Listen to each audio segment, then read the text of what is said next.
Pirmajame skaitinyje, pradžios knygos 11 skyrius, 1-9 eilutės. Pasakojimas toliau, kaip gyvena naujos kūrybos arba, sakykime, naujai atnaujinto pasaulio po Tvano žmonės. Žinome svarbų dalyką, jie visi kalba vieną kalbą. Tai jau gera žinia. Gera žinia, klausantis šį pasakojimą, yra tai, kad pats Dievas patvirtina tokią džiugią naujieną, kad jeigu žmonės kalbėdami vieną kalbą susitars, reiškia, bus vieningi kokiu nors klausimu. Nebus neįmanomų dalykų. Nežinau, kaip jūs reaguojat į šį pasakymą, bet tai yra džiaugsmas ir kartu nerimas. Vienas dalykas, kai žmonės yra blaivaus mąstymo, kurie yra klusnūs vaikai Dievui ir jie sutarė padaryti kokį nors gerą dalyką. Bet turime vieną bėdą. Žmonija yra užkrėsta virusu.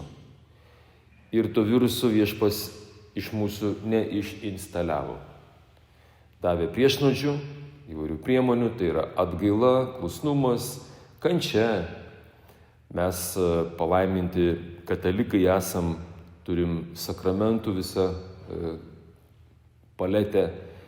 Tai ir krikštas, kuris atleidžia mūsų nuodėmes, ir susitaikinimo sakramentas, štai Eucharistija, visi šitie trys nuostabūs dalykai, tai jie naikina, mes sakom, blokuoja tą virusą, kai jis neįsisiautėtų ir nepadarytų mums bėdos. Tačiau jis yra vis dėlto paliktas ir visada yra rizika susitarti blogiem dalykam. Girdėjom apie tokį nuostabų civilizacijos šedevrą, dabar mums imtų tik aišku juokas ir šypsena. Žinot, ką padarė to meto žmonės po Tvano? Jie išrado plytą. Galvoju, koks čia išradimas? O, toks. Kažkada žmogus išrado ratą. Galvoju, kas čia per išradimas? Šiandien be rato neįsivaizduojamas mūsų gyvenimas, aišku, plytai alternatyvų prikurta. Ratui šiek tiek, aišku, ateina kitokios technologijos, ten visokios, žinot, galima ir be rato dabar orų lakstyti ir taip toliau. Bet esmė nesikeičia. Šie žmonės, jie padarė sprendimą, pasinaudojo jiems duotą galią, jie sutarė padaryti štai ką. Sako, panaudokime tą išradimą, tą plytą, pasistatykime didžiulį bokštą, miestą, pasistatykime miestą ir bokštą, kad tas bokštas siektų patį dangų, pačio dangaus viršūnę. Žmonės tuo metu tikriausiai jie nežinojo, kas yra tam tikrų kilometrų aukštyje, mes jau savo kailių patyrėm tie, kurie kopia į tą vadimą K2 pasaulyje, žinoma, kur keitina 8 kilometrai. Jis žino, kad tam tikram aukštyje retėja oras ir jeigu žmogus nėra pasiruošęs, jis paprasčiausiai mirs. Jisai apsipila jo plaučiai kraujais ir jisai nebeišgyvena. Viešpats matydamas, kad dėl žinių trūkumo jie greičiausiai to bokšto viršūnėje ten kažkas norės gyventi, bet tai bus pavojinga jų sveikatai. Jis ateina į pagalbą. Bet čia dar būtų pusė bėdos. Ta klausimą būtų galim išspręsti, jeigu norėtum gyventi bokšto viršūnėje, kur siekia dangų. Bet čia yra kitas klausimas. Tai, kad visą tai, ką jie daro ne dėl Dievo garbės, bet kad išgarsintų savo vardą. Mes sakom taip, kaip banaliai tariant, sakom, vaikai arba netgi suaugę, kuri nori ant bažnyčios sienos palikti savo užrašą, išsaugoti savo vardą, ten parašo Petriukas, dar kokį anglišką žodį, jeigu dar nelabai žino, kaip jis rašosi, su klaidom parašo kokį nors gražų gestą. Mes turim tokių dabar atvejų, įbėgo kažkokie tai vaikai ir mums pripaišė vienuolyno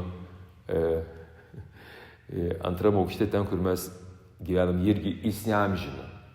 Dabar Gvardijonas suka galvą, kaip tuos įamžinimus nuvalyti.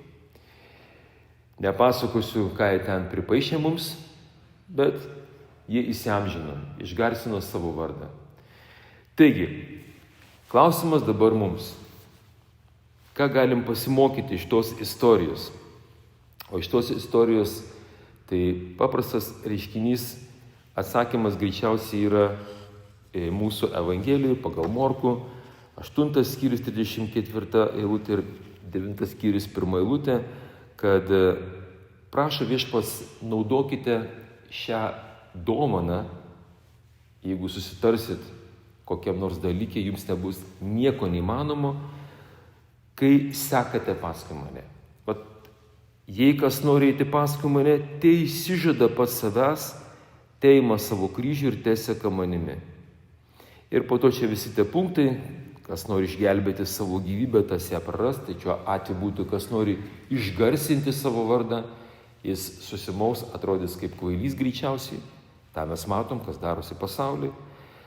O kas pražudo savo gyvybę, kas nesureikšmina, nenori įsiamžinti ant sienos kažkur ar kažkokių bokštų, tas būtent bus išaukštintas, aš jums padėsiu, dalyvausiu tame projekte, kur jūs susitarsit kokiam nors geram dalykė.